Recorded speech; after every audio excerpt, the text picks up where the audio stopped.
Constance Baker Motley, née Baker, September 14, 1921 to September 28, 2005, was an American jurist and politician who served as a judge of the United States District Court for the Southern District of New York.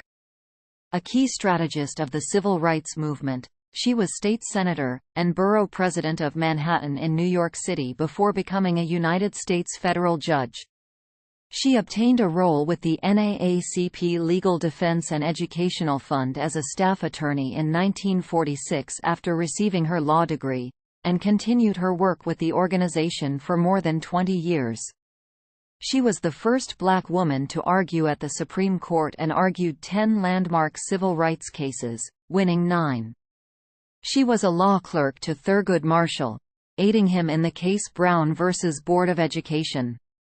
Motley was also the first African American woman appointed to the federal judiciary, serving as a United States District Judge of the United States District Court for the Southern District of New York. In 1965, Motley was elected president of the Borough of Manhattan to fill a one-year vacancy. She was the first woman to hold the office. As president, she authored a revitalization plan for Harlem and East Harlem, successfully fighting for $700,000 to improve these and other underserved areas of the city. Constance Baker was born on September 14, 1921, in New Haven, Connecticut, the ninth of 12 children.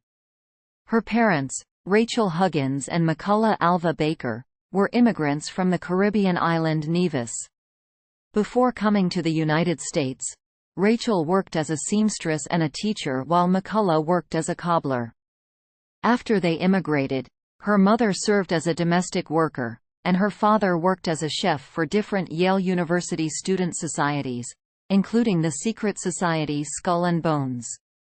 Motley describes her parents' education as being equivalent to the 10th grade in the States. Her mother, Rachel Baker, served as a community activist. She founded the New Haven NAACP. At 15, she read works by James Weldon Johnson and W.E.B. Du Bois, which inspired her interest in Black history.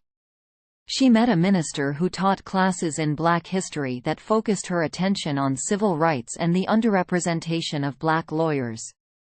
While in high school, Motley became president of the New Haven Negro Youth Council and was secretary of the New Haven Adult Community Council. In 1939, she graduated with honors from Hillhouse High School. Although she had already formed a desire to practice law, Motley lacked the means to attend college, and instead went to work for the National Youth Administration. She also continued her involvement in community activities. Through this work she encountered local businessman and philanthropist Clarence W. Blakesley, who, after hearing Motley speak at a New Haven community center, offered to pay for her education. With his financial help, she started college at Fisk University, a historically black college in Nashville, Tennessee, but after 1 year, she transferred to New York University, where she graduated with a Bachelor of Arts degree in economics in 1943. She received her Bachelor of Laws in 1946 from Columbia Law School. In October 1945, during her second year at Columbia Law School, future United States Supreme Court Associate Justice Thurgood Marshall hired her as a law clerk. She was assigned to work on court-martial cases that were filed after World War II.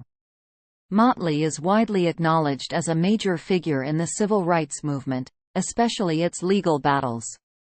After graduating from Columbia's law school in 1946, she was hired by the NAACP Legal Defense and Educational Fund, LDF, as a civil rights lawyer.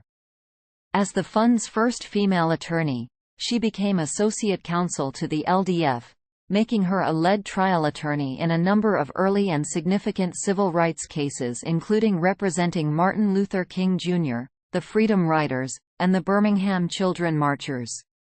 She visited Reverend Martin Luther King Jr. while he sat in jail, as well as spent a night with civil rights activist Medgar Evers under armed guard.